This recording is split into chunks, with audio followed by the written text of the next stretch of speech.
langsung saja. Oke, di sini di bagian pendahuluan sebelum saya menjelaskan terkait materi, kita masuk ke pendahuluan dulu. Sebelumnya saya mau bertanya dulu kepada anak-anak semuanya ini. Ada nggak di sini di kelas ini yang pernah iri dengan teman kelasnya? Angkat tangan. Banyak berarti ya, pernah iri ya? Kenzi Pak. Oke. Itu sebenarnya merupakan hal yang wajar. Karena kan kita sebagai manusia dapat melakukan kesalahan. Tetapi ketika kita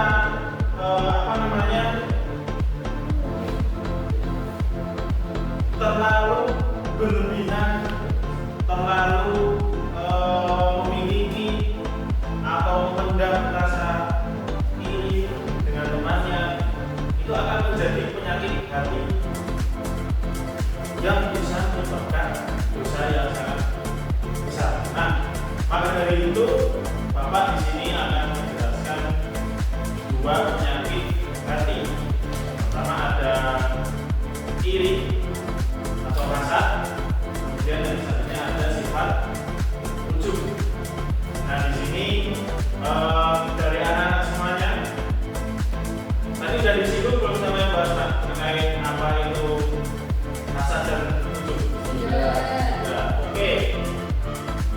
Selanjutnya kita akan memasuki terkait apa sih pengertian dari hasad. Tadi kan baru bicara, kita akan memasuki secara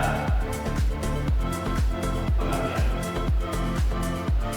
Oke, pengertian hasad. Di sini hasad secara bahasa itu adalah iri atau dengki.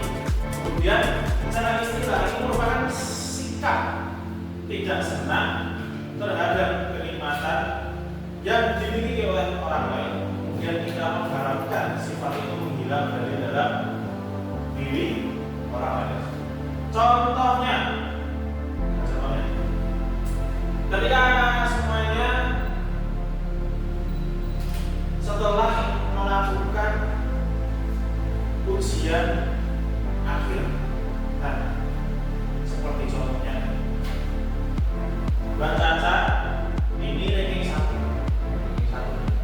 Kemudian Mas Ali Rizky, Mas Zaki, Mbak Fia, Mbak Aslan, Mas Rizal ini tidak suka ini Mbak Caca.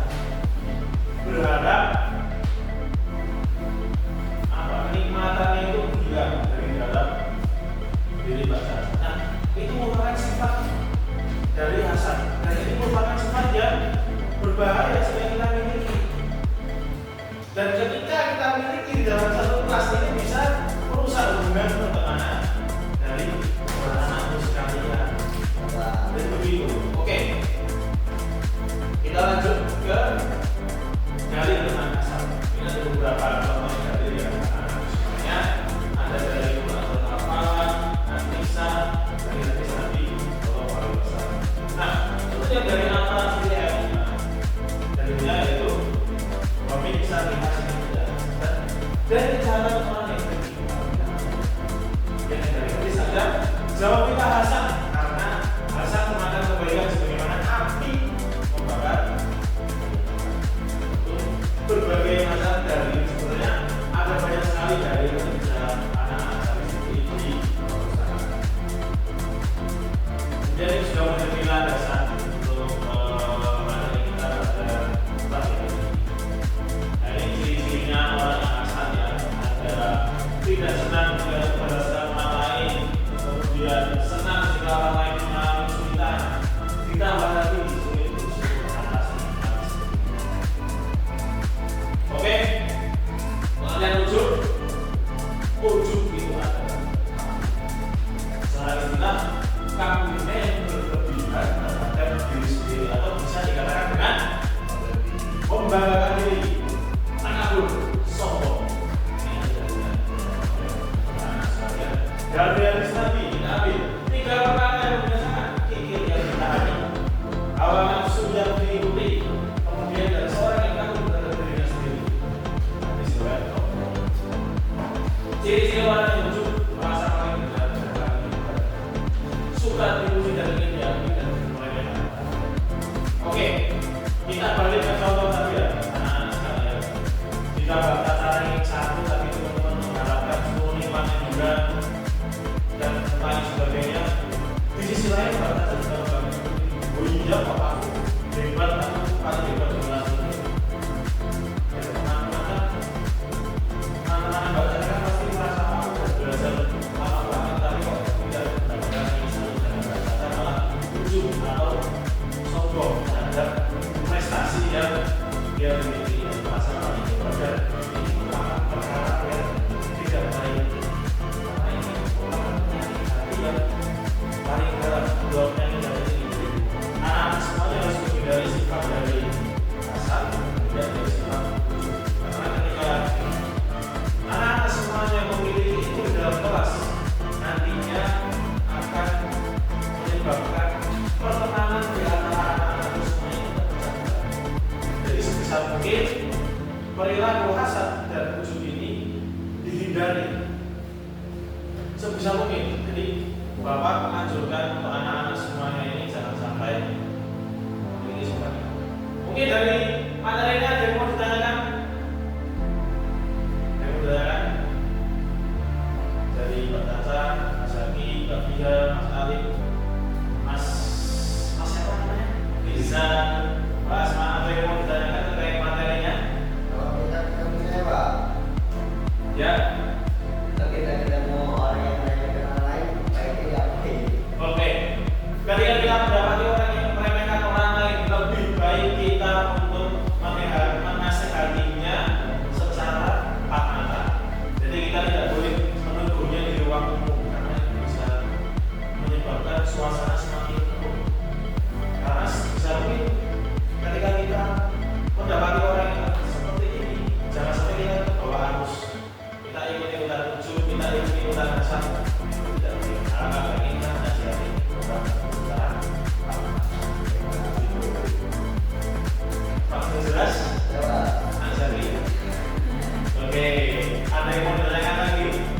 Tapi kalau misalkan orangnya itu tidak menerima dari kita gimana? Nah, ketika ini kan antar pertemanan ya, ketika sudah dinasihati teman, tidak mempan, tidak berubah, maka sudah setelahnya kita sudah menjauhi, kita mendoakan. Selanjutnya setelah kita doakan, kita bisa meminta bantuan kepada guru PAI atau guru BK di ruang BK. Karena kan guru itu sebagai pendamping kita. Ketika kita mendapati kesulitan, maka kita masuk kepada guru.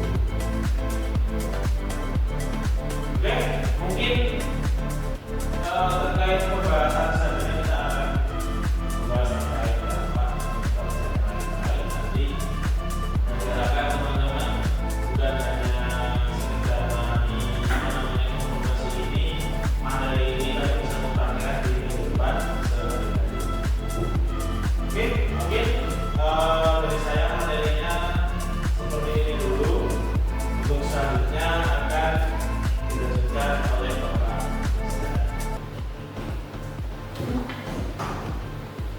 Rekan-rekan semua, tadi kita telah mendengarkan tentang penjelasan hasad dan ujub. Jadi kesimpulannya dari pelajaran hasad dan ujub adalah janganlah kita menjadi orang yang iri hati terhadap kenikmatan orang lain, dan juga jangan kita menyombongkan diri dengan atas apa yang kita dapatkan. Karena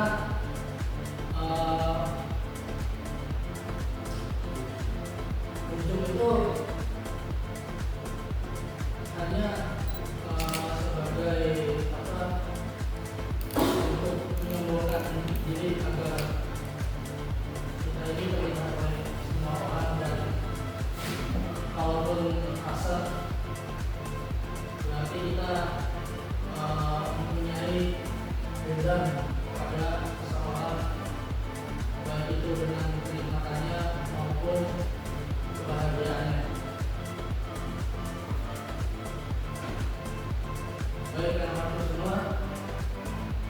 Jadi insya Allah di pertemuan yang akan datang kita akan membahas dampak dan juga